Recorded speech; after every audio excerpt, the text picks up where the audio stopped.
তহঁত কেইটামান ভয়ে খাই গৈছিলো। আমি আপোনাক ঘৰত বিচাৰি ফুৰিছো, আপুনি ইয়াত আছে। পিছে তহঁতিনো মোক কেলে বিচাৰি ফুৰিছ? এই যে বান সাহায্যৰ কথা পাতিছিলো যে, সেই কথাটোকে আলোচনা কৰিবলৈ আহিছিলো। বান সাহায্যৰ কাৰণে পইচা থবলৈ আৰু কেইদিনমান সময় লাগিব। সেইটো কথা। হ'ব দে, বানপীড়িত ৰাইজক অসমৰ লগতে ভাৰতৰ বিভিন্ন প্ৰান্তৰ পৰা মানুহে আহি পেলাই সহায় কৰিছে নহয়। আমি কেইদিনমান পলমকৈ গ'লেও হ'ব।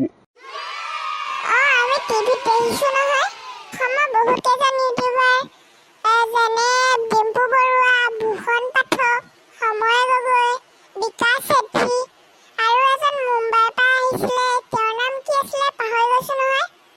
মই শুনিছিলো হুছেইন মনছুৰী নে কি আছিলে। হুছেইন মনছুৰী। আৰু এজন বলিউড চিনেমাৰ হিৰো এজনো আহিছে নহয়, ৰণদীপ হুডা।